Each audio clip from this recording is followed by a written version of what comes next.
শিলিগুড়ি মহকুমা পরিষদের অন্তর্গত ফাঁসিদেওয়া ব্লকের হেডমুড়ি সিঙ্গিজোড়া জিপির কারবান্দা এলাকায় শিলিগুড়ি মহকুমা পরিষদের পক্ষ থেকে কয়েক লক্ষ টাকা ব্যয়ে 2007-08 সালে তৈরি করা হয়েছিল জল প্রকল্প। সেই জল প্রকল্প কিন্তু এখন ভগ্নদশা অবস্থায় পড়ে রয়েছে। এখানকার স্থানীয় বাসিন্দারা জানান, কুয়োর জল তারা পান করছেন, কিন্তু কুয়োর জল শুকিয়ে গেলে দূর থেকে তাদেরকে জল নিয়ে আসতে হচ্ছে। তারা চাইছে অবিলম্বে এই গ্রামে এই প্রকল্পটি চালু করা হোক, যাতে সাধারণ মানুষ জল পেয়ে থাকে। বিগত 16 বছর আগে শিলিগুড়ি মহকুমা পরিষদের পক্ষ থেকে পানীয় জলের প্রকল্প তৈরি করা হয়েছিল। কয়েক লক্ষ টাকা খরচ পেয়ে সেই প্রকল্প তৈরি করা হয়েছিল, কিন্তু প্রশ্ন উঠেছে তৈরির পরেও চালু করা সম্ভব হয়নি জল প্রকল্প। সাধারণ মানুষের উদ্দেশ্যে সেই পানীয় জল প্রকল্প এখন ভগ্নদশা অবস্থায় পড়ে রয়েছে। সেটি জানিয়ে ক্ষিপ্ত স্থানীয় বাসিন্দারা জানিয়েছেন, 2007 সালে শিলিগুড়ি মহকুমা পরিষদের অন্তর্গত হেটমুড়ি সিংঝরা গ্রাম পঞ্চায়েতের অন্তর্গত তারাবান্দা এলাকাতে প্রায় 20 লক্ষ টাকা ব্যয় করে জল প্রকল্পের কাজ তৈরি করা হয়েছিল, সাধারণ মানুষ যাতে সেই পানীয় জল প্রকল্পের সুবিধা পান। কিন্তু এখানে পর্যন্ত সেই প্রকল্প চালু করা নিয়ে সম্ভব হয়নি, যার ফলে সমস্যায় পড়েছে গ্রামবাসীরা। বাড়িতে রয়েছে কুয়ো, কিন্তু শীত ও গ্রীষ্মকালে কুয়োর জল শুকিয়ে যাওয়ায় তাদেরকে বাইরে থেকে জল কিনে খেতে হয়। অন্যদিকে স্থানীয়দের দাবি, এই প্রকল্প দীর্ঘদিন ধরে থাকার কারণে স্থানীয় বেশ কয়েকজন সেই প্রকল্পের ভিতরে আত্মহত্যা করেছেন। তাই বাসিন্দারা চাইছেন অবিলম্বে এই পানীয় জল পরিষেবা চালু করা হোক, নয়তো সেটিকে ভেঙে ফেলা হোক। কারণ এই পানীয় জল প্রকল্প চালু করার জন্য বহুবার বিডিও থেকে প্রশাসনের উচ্চপদস্থ আধিকারিকদের সঙ্গে যোগাযোগ করা হয়েছিল, যাতে পরবর্তীতে সেই প্রকল্পের ভেতরে গ্রামের কোনো মানুষ আত্মহত্যা করতে না পারেন। সাধারণ মানুষের টাকা এভাবে অপচয় করে ফেলে রাখার কারণ কি?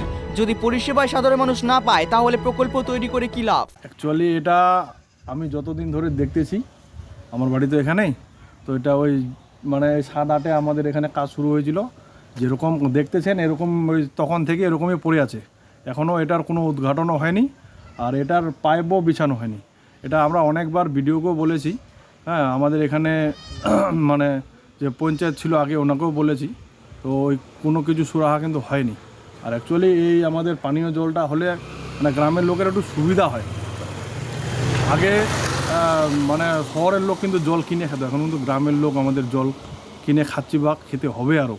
তো এগুলা যদি হয় আমাদের খুব সুবিধা হবে, এটাই। আর মানে আপনারাও একটু যদি পারেন চেষ্টা করবেন যে এটার জন্য তাড়াতাড়ি মানে বাস্তবায়িত হয়। তো এত টাকা খরচা করে তৈরি করা হয়েছে সাধারণ মানুষের জন্য, কিন্তু চালু হয়নি। সেটার মানে ফান্ডেই এত ছিল নাকি মানে যে নিয়েছিল কাজটা সে এরকমই করে রাখছে, এখন আমরা তো বলতে পারবো না। যেরকম আছে এরকমই, সেই 7-8 মানে সালে এটা শুরু হয়েছিল, তখন থেকে এরকমই আছে। আর বরঞ্চ এটা এরকম থাকার কারণে আমাদের এখানে মানে একজন সাধারণ মানুষ ভিতরে কিন্তু একটা আমাদের এখানে আত্মহত্যা করেছিল। আর এটা বর্তমানে আমাদের একটা মানে বিশাল সমস্যা হয়ে দাঁড়িয়েছে। হয় এটা সরকারের থেকে আমাদের অনুরোধ যে এটা মানে বাস্তবায়িত করলে ঠিক, আর নাহলে এটা মনে হয় আমাদের হিসাবে এটা যদি মানে পুরোপুরি ভেঙে দেয় তাও ঠিক আছে। এখনকার পঞ্চায়েতকে জানিয়েছিলেন? এখনকার আমাদের পঞ্চায়েত হচ্ছে এখানকার জগন্নাথ দা, তো ওনাকেও বলেছি, আরও দরকার পড়ে আরও বলতে হবে যে এটা যেন সঠিক উনি মানে কাজটা সঠিকভাবে করেন, জলের যেন গ্রামের লোক জলটা পায়।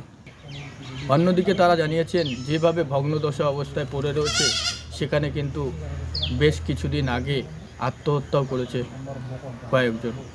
তাই তারা চাইছে অবিলম্বে সেটিকে চালু করা হোক, নয়তোবা সেটিকে ভেঙে ফেলা হোক। এখন দেখার এই গ্রামের মানুষ কি পানীয় জল পাবে, সেই দিকে কিন্তু তারা তাকিয়ে রয়েছে। শিলিগুড়ির থেকে ট্রাইব টিভি, ঋষি চ্যাটার্জি।